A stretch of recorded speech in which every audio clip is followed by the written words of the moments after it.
Good morning, F Squad. How you doing today? I just started my walk. It's beautiful. It's quiet.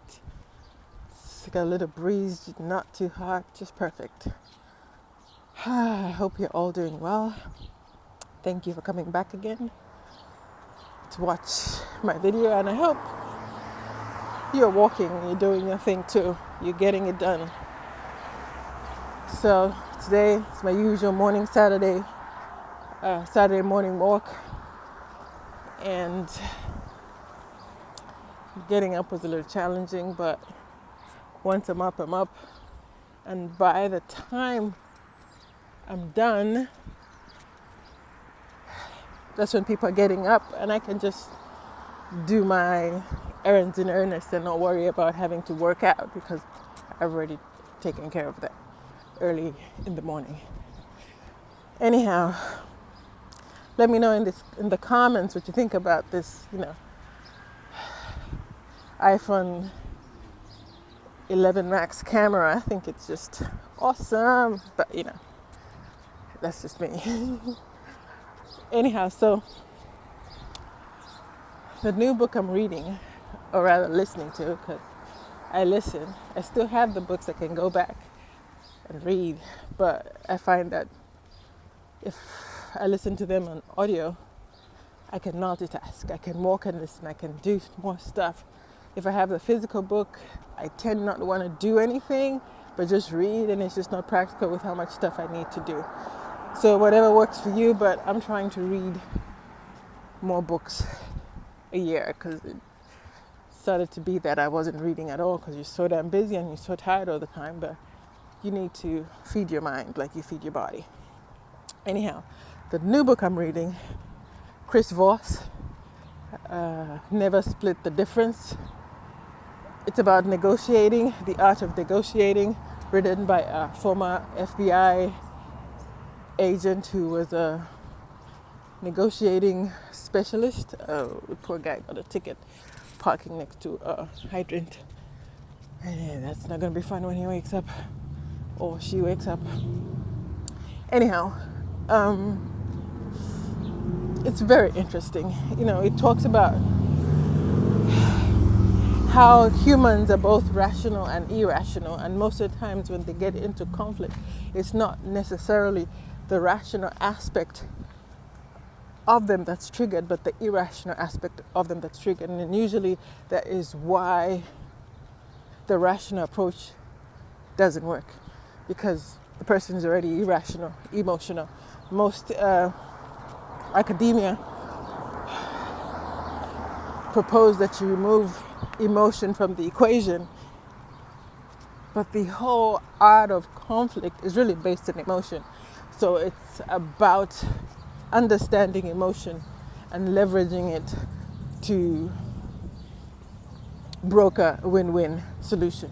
I think it's very interesting. It's one of those books where I'm gonna have to listen again, because the strategies that he teaches about negotiating that can be applied everywhere, because life is one big negotiation. You negotiate at work, you negotiate with people, with friends, with your kids. Tell me about it.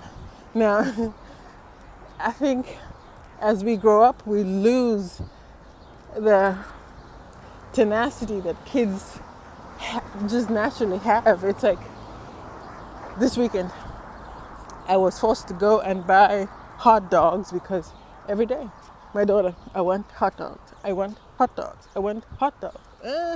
I don't necessarily like hot dogs, but she wants to try it, and I'm, not gonna be one of those people who won't let her try things. She can try it. She can eat it. So I was forced to, because she was relentless on that. I want hot dogs. I want hot dogs and hamburgers. Hot dogs and hamburgers. I think it's probably because of school. You see your friend eating it. You're like, I want to try this. So you go home and you tell your parents, and they don't do it. You tell them again, and you keep telling them until they do it. Well, guess what? I got the hot dogs. I tried to get the healthiest I could, but I thought of going to buy it. I figured, no, that's just less control of what's in it. I just go, buy the healthiest dog and bun that I can find and leave it at that.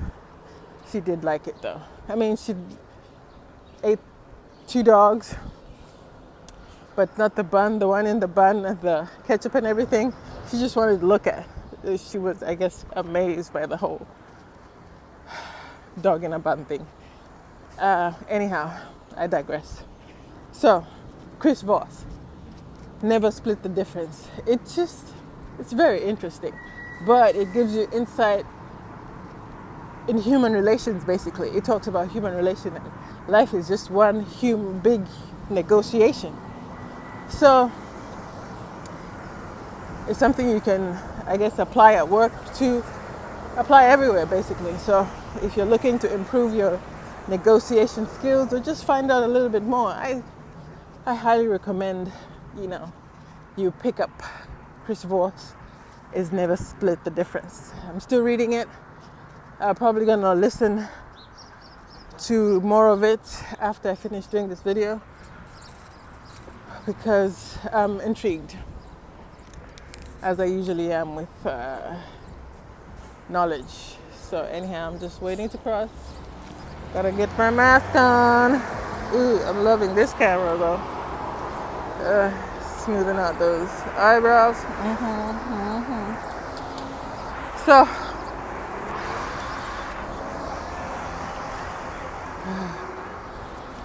it's just rare to see New York this quiet, but I guess in the mornings and with quarantine, things have really slowed down.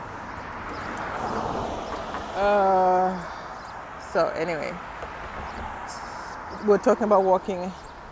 I'm doing a long walk today as usual, Saturday, and it's a weighted walk because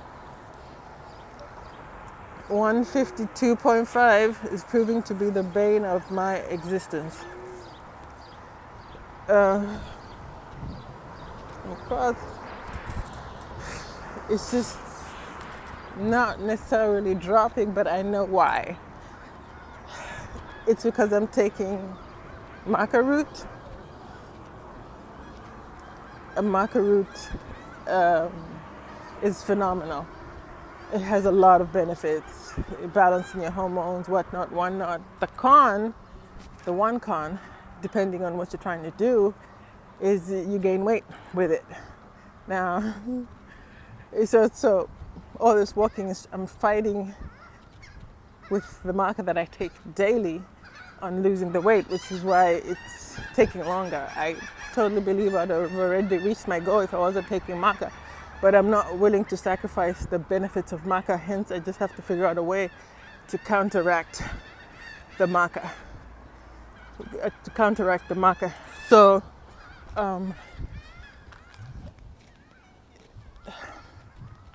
so what I'm doing is, I'll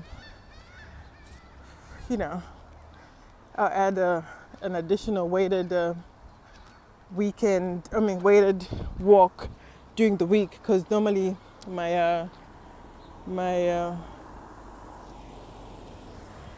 some grown guy who's walking with his pants falling almost to his knees, and he's not wearing. That's the reason why I crossed. The problem with walking early in the morning, sometimes you get the weirdo straggler. I don't know, probably drank too much or whatever, walking his way home, but why his pants down? Anyway, it's light, there's cars, and I crossed over, so I took some evasive action, and he's going in a different directions. I can run. Shh, don't get it twisted. I can take off. So anyhow, we go back. Maca root. If you want to hear more about maca root, let me know in the comments. I'll do a video about which one I take, how much I take. But that's the reason why 152 is currently the bane of my existence. I need to probably throw in a long haul intermittent fasting session, or add more weighted walks during the week. Probably if I do a weighted walk on Tuesday and Wednesday, and get Tuesday and Thursday, and get Monday, Wednesday, and Thursday as rest days because weekends are awaited. So anyway, it's proving to be the bane of my existence because it's just hovering right around there. Like, what the hell? But anyway, everything else otherwise is pretty awesome. Hope you're doing well. But as usual, we're out of time and I need to listen to some Chris Voss. So, ladies, F Squad, thank you for stopping by. Here where we're over 40, fit, fine, and fabulous. Stay strong, stay encouraged, and keep walking. Toodles.